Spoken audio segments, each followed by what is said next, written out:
Hi friends, welcome back to my channel. టమాటాలు ఉడకబెట్టకుండా ఎండబెట్టకుండా simple వేలో ఈజీగా పచ్చడి ఎలా ప్రిపేర్ చేసుకోవాలో, అది కూడా నిల్వ పచ్చడి ఈ వీడియోలో చూపించబోతున్నానండి. చాలా సింపుల్గా ఈజీగా ఉంటుంది, టేస్ట్ కూడా చాలా బాగుంటుంది. ఒకసారి ట్రై చేయండి. ఈ పచ్చడి వంటరాని వాళ్ళైనా సరే ఈజీగా చేసేసేయచ్చు. చాలా సింపుల్ ప్రాసెస్ అనమాట. దీనికోసం నేను ఇక్కడ 1/2 kg టమాటాలు తీసుకున్నాను.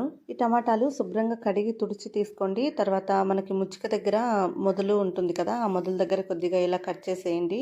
తర్వాత టమాటాస్ని ఇలా చిన్న చిన్న ముక్కలుగా కట్ చేసుకొని పక్కన పెట్టుకోండి. ఇలా కట్ చేసిన ఈ టమాటోస్ని ఒక మిక్సీ జార్ తీసుకొని మిక్సీ జార్లోకి యాడ్ చేసుకోండి. ఇలా అన్నీ యాడ్ చేసిన తర్వాత ఇందులోకి ఒక చిన్న నిమ్మకాయ సైజ్ అంతా చింతపండు తీసుకోండి. ఈ చింతపండులో ఉండే పిక్కలు పీచులు ఏమీ లేకుండా తీసుకొని ఈ చింతపండుని ఇందులో ముక్కలుగా చేసుకొని ఇందులోకి యాడ్ చేసుకోండి. మిక్సీ జార్లోకి డైరెక్ట్గా వేస్తే మనకు చింతపండు మెదగదండి, అందుకని ఇలా ముక్కలుగా వేస్తే మనకి టమాటోస్తో పాటు మెదిగిపోతుంది. ఒక పెద్ద వెల్లుల్లిగడ్డ రెబ్బలు వేసుకోండి. వీటి తొక్కేం తీయకుండా డైరెక్ట్గా వేసేయండి. తర్వాత ఇందులోకి 3 టేబుల్ స్పూన్ల కారం యాడ్ చేసుకోండి. 1/2 kgకి 3 టేబుల్ స్పూన్లు అయితే కరెక్ట్గా సరిపోతుందండి. నెక్స్ట్ ఇందులోకి మీ టేస్ట్కి సరిపడా సాల్ట్ యాడ్ చేసుకోండి. నేను ఇక్కడ 1 టేబుల్ స్పూన్ సాల్ట్ యాడ్ చేస్తున్నాను. తర్వాత మూత పెట్టేసి మధ్యలో ఆపుతూ మనం పల్సిస్తూ దీన్ని గ్రైండ్ చేసుకోవాలి. ఇక్కడ వీడియోలో చూపిస్తున్న విధంగా గ్రైండ్ చేసుకుంటే సరిపోతుందండి. మరీ పేస్ట్ లాగా గ్రైండ్ చేస్తే పచ్చడి అనేది అంత టేస్ట్ ఉండదు అనమాట. ఇక్కడ చూపిస్తున్న విధంగా గ్రైండ్ చేసుకొని పక్కన పెట్టుకోండి. ఇప్పుడు స్టవ్ ఆన్ చేసి ఒక ప్యాన్ పెట్టుకోండి. ఇందులోకి 1 టీ స్పూన్ మెంతులు యాడ్ చేసి ఇవి కొంచెం వేగిన తర్వాత 1 టీ స్పూన్ ఆవాలు కూడా యాడ్ చేయండి. ఇవి కూడా వేగిపోయిన తర్వాత అన్నీ కలిపి మిక్సీకి వేసుకొని పక్కన పెట్టుకోండి. ఇప్పుడు పచ్చడి పోపు పెట్టుకోవడానికి మరో గిన్నెని పెట్టుకోండి. ఇందులోకి 1/4 కప్పు ఆయిల్ వేసుకోండి. 1/2 kgకి 1/4 కప్పు అయితే సరిపోతుందండి. ఎందుకంటే పచ్చడికి కొంచెం ఆయిల్ ఎక్కువే ఉండాలండి. అప్పుడే పచ్చడి టేస్ట్ బాగుంటుంది, అలాగే ఎక్కువ రోజులు కూడా నిలువ ఉంటుందన్నమాట. ఇప్పుడు ఆయిల్ వేడిన తర్వాత ఇందులోకి పచ్చిశనగపప్పు, మినప్పప్పు, ఆవాలు, జీలకర్ర, అలాగే వెల్లుల్లి రెబ్బలు యాడ్ చేసుకోండి. తర్వాత ఎండుమిర్చి, కరివేపాకు, 1 టీ స్పూన్ పసుపు. మీకు ఇంగువ ఫ్లేవర్ నచ్చితే ఇంగువ యాడ్ చేసుకోండి. నేను ఇక్కడైతే ఇంగువ వేస్తున్నాను, కానీ వేసుకుంటే టేస్ట్ చాలా బాగుంటుందండి ఈ పచ్చడిలోకి.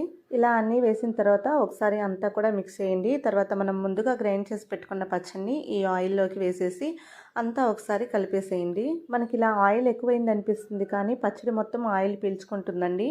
మనకి ఆయిల్ అనేది అసలు ఏమీ మీకు కనిపించదు. చూసారా? ఆయిల్లోకి పచ్చడి వేసేటప్పుడే మంటని స్విమ్లో పెట్టుకొని యాడ్ చేసుకోండి. తర్వాత ప్రాసెస్ అంతా కూడా మనకి స్విమ్లోనే జరగాలి. ఇప్పుడు మనం ముందుగా గ్రైండ్ చేసి పెట్టుకున్న ఆవాలు, మెంతుల పొడిని కూడా యాడ్ చేసి ఒకసారి మిక్స్ చేయండి. టేస్ట్ చూసుకొని ఉప్పు సరిపోయిందో లేదో చూసుకోండి. తర్వాత ఏమైనా సరిపోకపోతే సాల్ట్ యాడ్ చేయండి. నేను ఇక్కడ సాల్ట్ యాడ్ చేశానండి, నాకు సరిపోలేదు.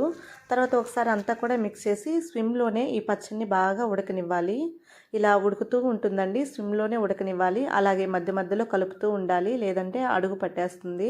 మనం టమాటాలని ఉడకపెట్టలేదు, ఎండబెట్టలేదు కదండి, అందుకని ఈ పచ్చడిని ఆయిల్లోనే కాసేపు ఉడకనివ్వాలన్నమాట. ఇలా ఉడకనిస్తే మనకి పచ్చడి అనేది స్మెల్ రాకుండా టేస్ట్ బాగుంటుంది, అలాగే చెడిపోకుండా ఉంటుందన్నమాట. ఇలా ఆయిల్ అంతా కూడా పైకి తేలేంత వరకు స్విమ్లోనే ఉడకనివ్వండి. ఇలా ఆయిల్ మొత్తం పైకి తేలుతుంది.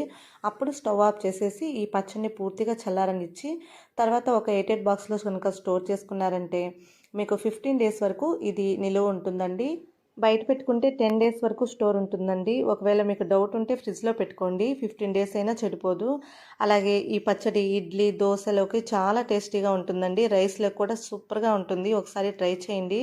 ఈ వీడియో నచ్చితే తప్పకుండా లైక్ చేయండి, షేర్ చేయండి, కామెంట్ చేయండి. అలాగే మీ ఫ్రెండ్స్కి, ఫ్యామిలీ మెంబర్స్కి ఈ వీడియోని షేర్ చేసి సబ్స్క్రైబ్ చేసుకోండి.